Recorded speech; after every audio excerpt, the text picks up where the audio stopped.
Are you dying to quit smoking? This year, 430,000 people will quit by dying. Right now, we can easily help you quit smoking. Ladies and gentlemen, good afternoon and a very warm welcome to you all. My name is Craig Heatley and I'm the Chairman of the Masters Media Committee. It's my pleasure to welcome everyone to Augusta National Golf Club and to the 2010 Masters Tournament. I'd also like to welcome Tiger Woods, our 4-time Masters champion. This is Tiger's 16th Masters tournament.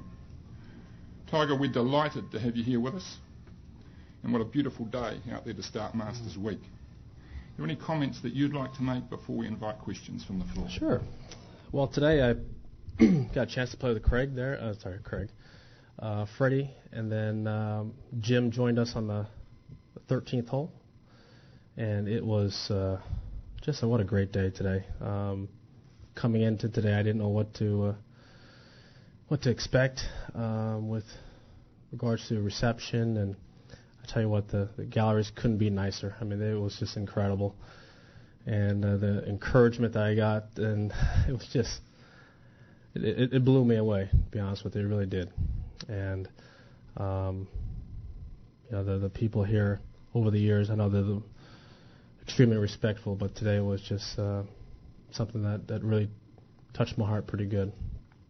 I'd also like to, make another little comment before we start. I know that the players over the past few months have been bombarded by questions by all of you and the public as well. And I'd like to tell all the players, hopefully after today, after answering questions at this press conference, that the players can be left alone to focus on the Masters and focus on their game, not only for this week, but going forward as well. And certainly apologize to all of them for having to endure what they've had to endure over the past few months.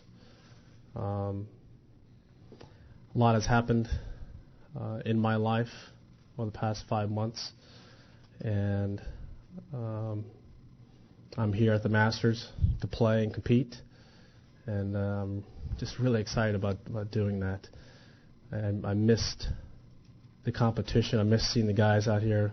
A lot of my friends I haven't seen in a while. It was great to play golf again with Freddie and Jim, two of my best friends out here, and I played with Mark yesterday for 9 holes, and I'm playing with him again tomorrow, as well as Steve Stricker. So it's been just an incredible experience so far here at the Masters.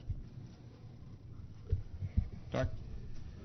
You said in some recent TV interviews that everything was in the police report, but the police report didn't contain what was it about the injuries that sent you to the hospital. Can you tell us what they were? Yeah, I had a busted up lip and a pretty sore neck, and that was it. And secondly, in the 5 that required weeks, actually 5 stitches in my lip. In the 5 weeks from the accident until you went into therapy, why didn't you speak to the police, any of your corporate sponsors, any of the media that have covered you year-round? Well, I did everything to the letter of the law. My lawyer said, gave me the advice, and I followed that advice. And I did everything to the letter of the law. I did talk to my sponsors and people who I was close to in the various companies, but mainly I spent a lot of time with my family. Right. Tiger, what's been the most difficult thing for you to deal with these past few months? Well, probably two things. I think one being having to look at myself in a light that I never wanted to look at myself. That was difficult.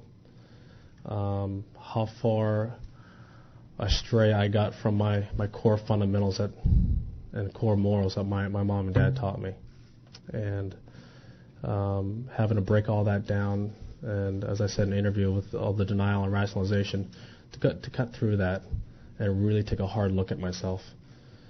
And that's when I started finding strength and peace.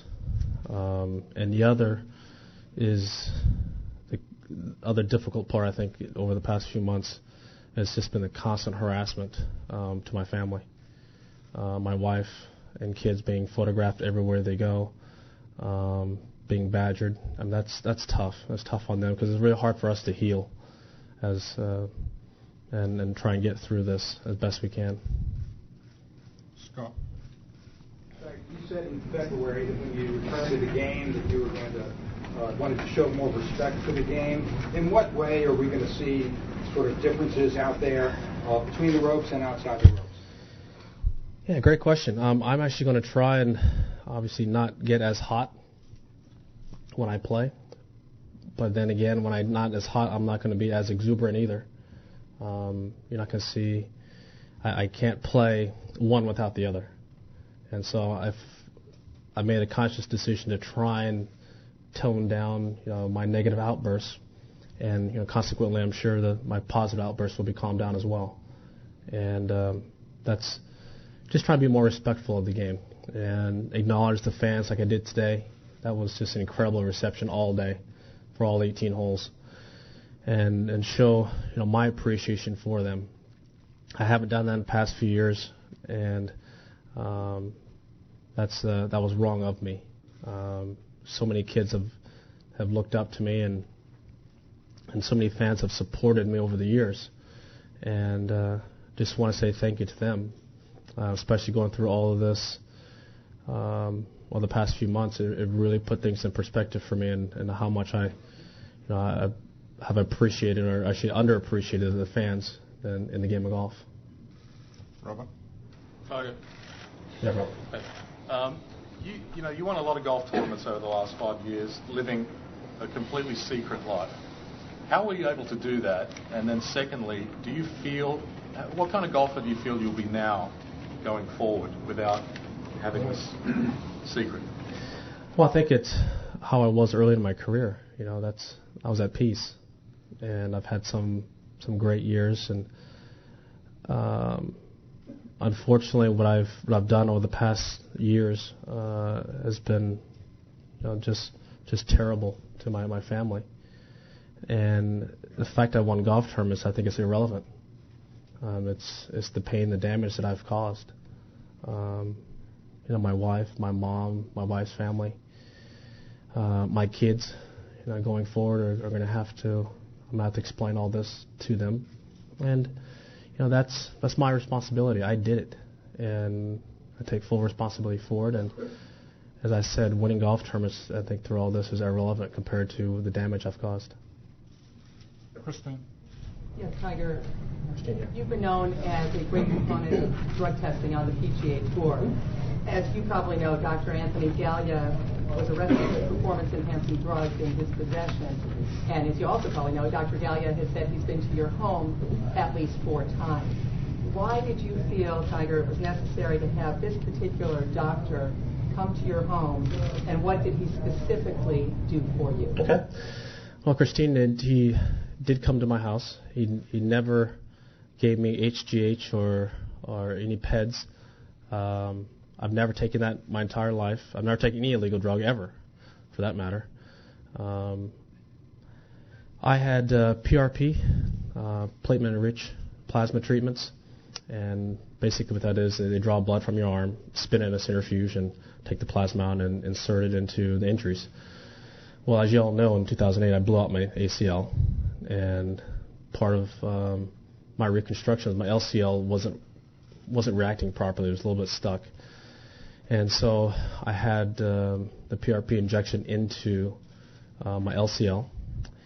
And then in December, I started to train, started running again, and I tore my Achilles in my right leg.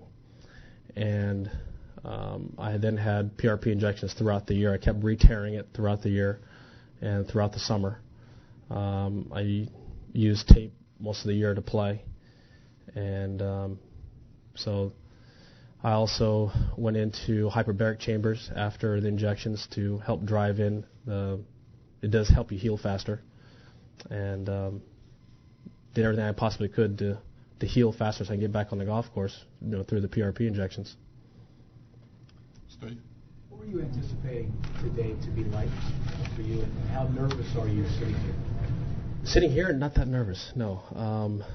As far as getting out there, I was definitely more nervous. That first tee, I didn't know what to expect. I really didn't, Steve. You know, it's one of those things where I've never been in this position before.